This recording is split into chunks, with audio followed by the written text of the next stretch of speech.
Nesse primeiro vídeo, trato de modo bem resumido sobre a comunicação ou os fundamentos para pensar a comunicação, ou talvez repensar a comunicação. Além dele, nós vamos ter outros vídeos que se complementam e nos ajudam a pensar a comunicação em um outro patamar. A comunicação popular, comunitária, alternativa, uma comunicação que eu chamo de comunicação de base popular libertadora. Veja, primeiro, quando se fala em comunicação, se imagina logo nos meios de comunicação, nas mídias, nos sites, nos jornais, nas redes sociais, nas TVs, nos rádios, ou seja, nos meios que são produtos de um processo de comunicação. E muitas vezes se esquece o processo.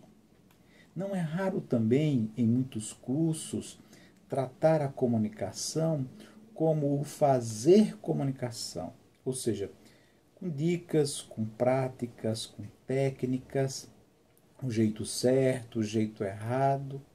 Bom, na verdade, tudo isso é importante. Produtos e práticas na comunicação são importantes. Mas eu convido vocês a pensar um pouco antes de entrar nos meios e nas técnicas. É importante refletir sobre os fundamentos que devem sustentar as práticas e os produtos do processo comunicacional. Mas atenção! Isso não significa separar teoria aqui e prática ali, de forma alguma, muito pelo contrário. O que eu estou defendendo aqui é que os produtos e as práticas devem ser realizados tendo por base fundamentos. Caso contrário, podemos ter uma casa muito bonita, mas com um fraquíssimo alicerce. Vejam bem, antes e durante o processo de colocar a mão na massa e propor uma comunicação, é preciso ter clareza do que é, por exemplo, comunicação. Quais são seus princípios, o que é o comunicar, o que se pretende ao comunicar. Quando eu estou fazendo um programa de rádio ou escrevendo uma notícia para um jornal, para um boletim, para um site, eu estou comunicando verdadeiramente? Ou seja, nós precisamos nos debruçar sobre a comunicação em si, para que quando a gente for partilhar um conteúdo, uma notícia, uma informação, através dos meios de comunicação, a gente tenha alguma consciência do que está fazendo. Então vamos lá. Primeiro ponto de nossa conversa. Não há possibilidade de configuração do ser humano sem a comunicação, porque a comunicação é como se fosse o sangue que mantém vivas as relações humanas, os vínculos sociais entre nós. Não existe ser humano, nem comunidade, nem sociedade sem comunicação. A comunicação é parte da gente. É pela comunicação que a gente ingressa nesse mundo. É por ela que vamos formando os sentidos, é pela comunicação que a gente aprende a ser gente, que a gente vai nos humanizando. Bom, esse é o primeiro ponto. A comunicação como condição humana irrenunciável. E aqui é importante abrir um parêntese. A comunicação não se dará apenas pelas linguagens verbais, pelas palavras, mas também pelas relações sonoras, corporais, estéticas, imagéticas, pelos toques, pelos cheiros, pelos sentidos. Isso é muito importante a gente ter em mente. E aqui fecho parêntese. Voltando. A questão é que a comunicação parece ser tão natural que a gente não se dá conta dela e de sua importância no cotidiano. E aqui eu passo para o segundo ponto. Eu disse que a comunicação parece ser tão natural, mas não é. A comunicação é uma construção, isto é, a comunicação é um aprendizado, como disse Paulo Freire. A comunicação, as relações, as interações humanas e sociais são um processo de um aprender. Isto significa que ninguém nasce se comunicando, mas a gente aprende a se comunicar, a nos comunicar. Dito isto, pergunto novamente, o que é comunicação?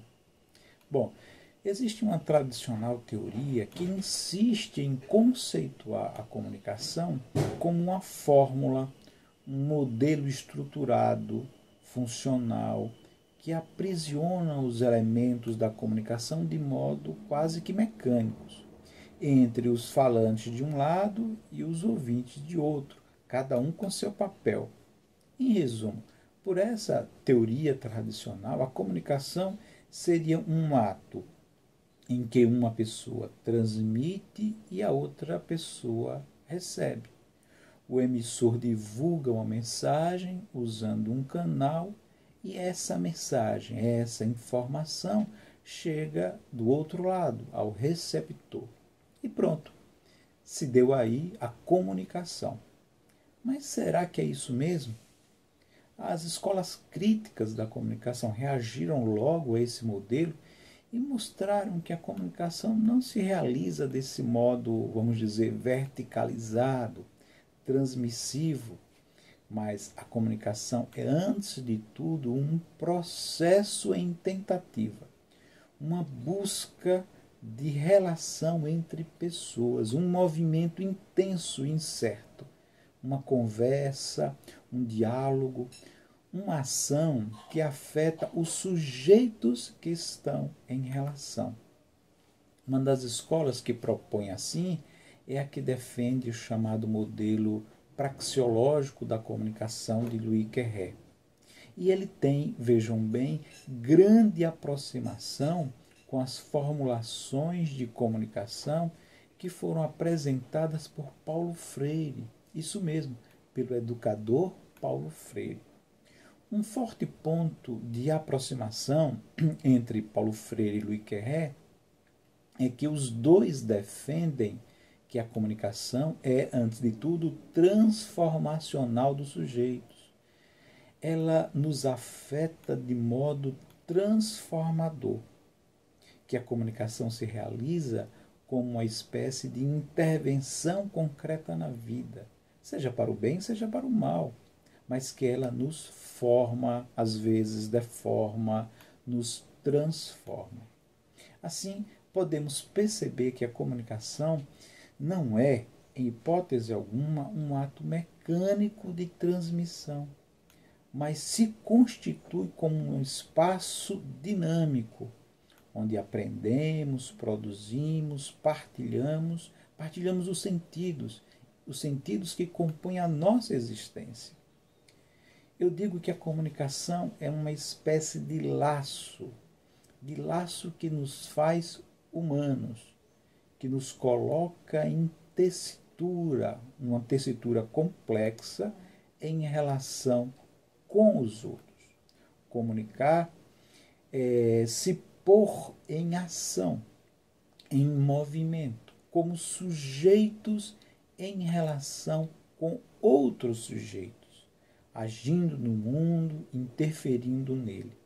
É uma espécie de apresentar-se com os outros para experimentar e criar e recriar o mundo. Perceberam? Então, comunicação não é transmissão de informação, não é a divulgação que sai do emissor para o receptor, não é um modelo estático, difusor de informação. E aqui, novamente, recorro a Paulo Freire, que é mundialmente conhecido por sua pedagogia crítica e transformadora, mas que também tem enorme contribuição no campo da comunicação e da comunicação popular, porém ainda muito pouco estudado na comunicação. Paulo Freire diz que comunicação é a coparticipação dos sujeitos no ato de pensar. Repito, comunicação é a coparticipação dos sujeitos no ato de pensar, o que implica em reciprocidade. Paulo Freire é categórico.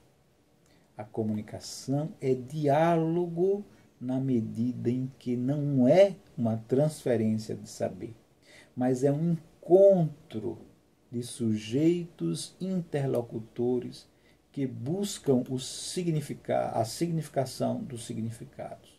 Repito, Paulo Freire diz que comunicação é um encontro de sujeitos interlocutores que buscam a significação dos significados.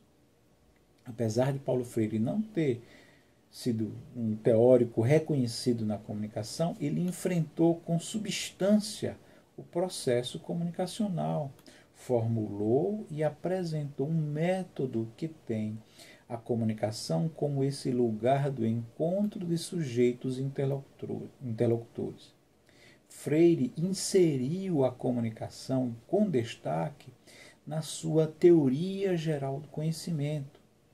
Em grande parte das suas obras, minhas amigas e meus amigos, o educador Paulo Freire tratou de forma tão consistente a comunicação que o professor Vinícius Lima, da Universidade de Brasília, percebeu que Paulo Freire faz uma equiparação, uma forte associação epistemológica entre educação, cultura e comunicação.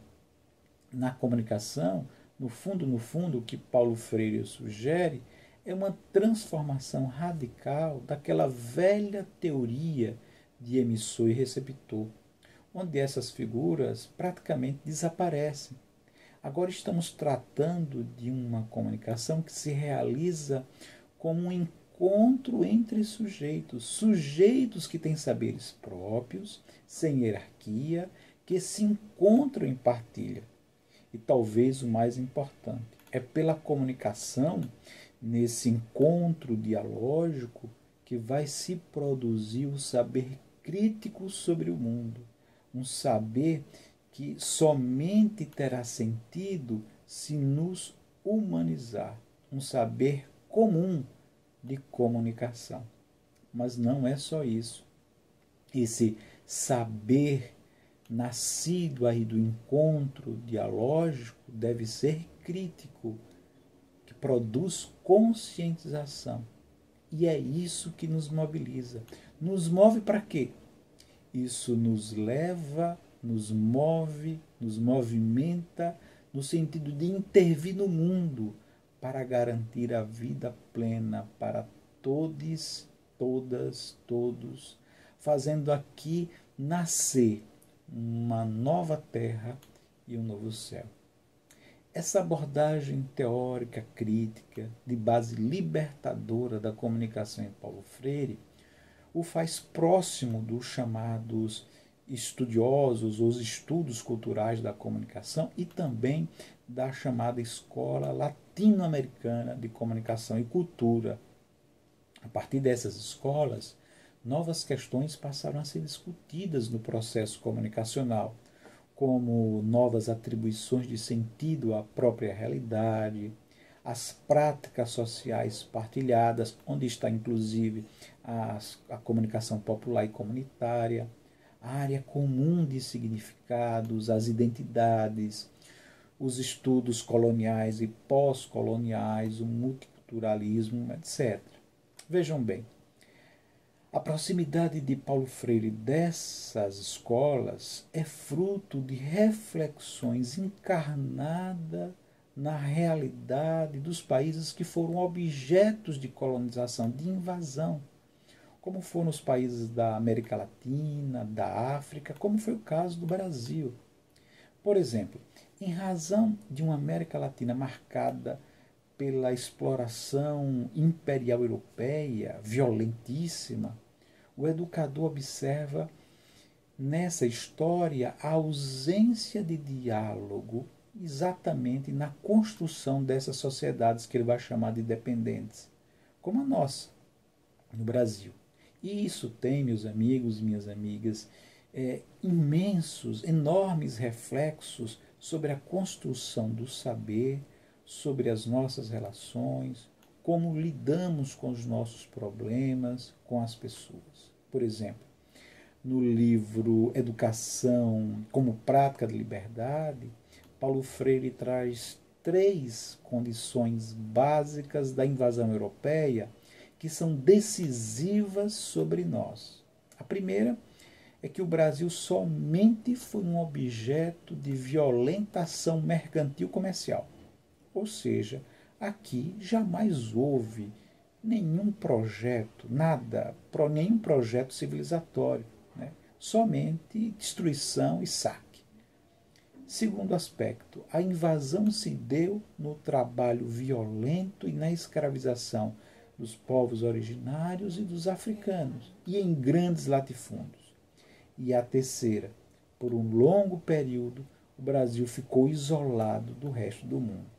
Ou seja, em resumo, nossa certidão de nascimento, ou seja, nós surgimos no mundo, como diz Paulo Freire, como uma sociedade fechada e de grande inexperiência democrática, de quase nenhum diálogo. E, no fundo, ainda somos, por isso, um povo silencioso. Agora, esse silenciamento nosso não é um não falar, um calar, mas uma fala acrítica, uma manifestação resignada. Foi Deus quem quis assim, o que se há de fazer, uma fala muitas vezes subalterna, né? Manda quem pode, né? Obedece quem tem juízo, uma fala desviante dos problemas reais. A partir dessa análise, o educador sugere a construção de uma sociedade entre nós fundada na ausência do diálogo, o que resulta em uma cultura de silêncio entre nós, uma espécie de mutismo social.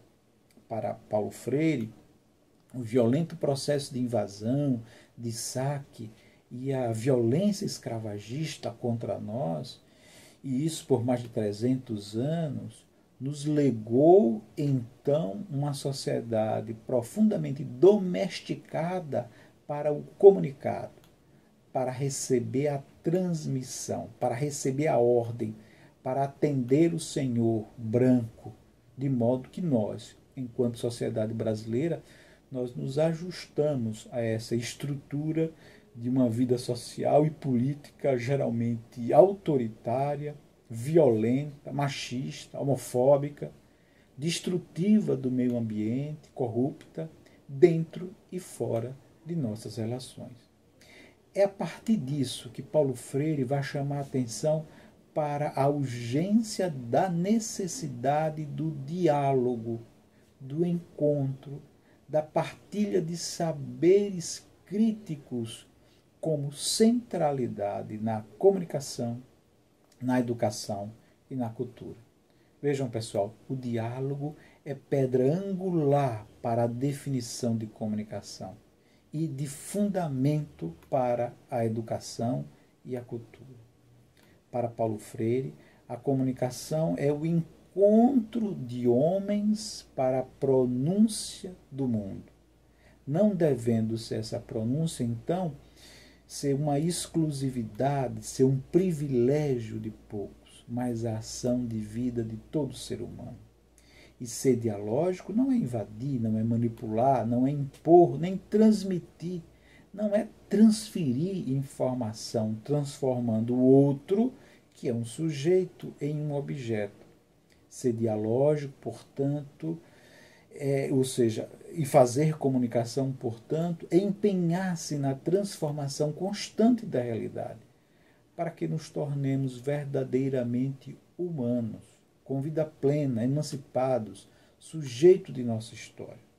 Pela comunicação, o outro é um sujeito, como eu e como nós, dotado de saberes que devem ser reconhecidos e valorizados, de forma que a comunicação se dará em um ambiente de encontro, de diálogo crítico, de criação de saberes coletivos e de humanização de todos. Em resumo, a comunicação é um encontro, é esse diálogo. É mais que uma simples troca. É a produção de aprendizado juntos. Não é um ato mecânico, mas vivo. É ação, é movimento. É para fora e não para dentro. E esse processo é um processo. Isto é, que busca nos libertar, superar toda opressão, ser fecundo, crítico, ser luz, iluminar as nossas trevas de ignorância, de mentira, a nos ajudar a compreender e a experimentar a condição humana amorosa entre nós. Veja, comunicar é como se propor a uma oração com todos, todas e todos. No fundo, a oração é um diálogo que deve ser limpo e sincero para produzir seus efeitos transformadores. Por ela, nos despimos, ficamos nus com as nossas fraquezas e é nesse momento que nos comunicamos. Um lugar de fala e de radical escuta do outro e com o outro em nós.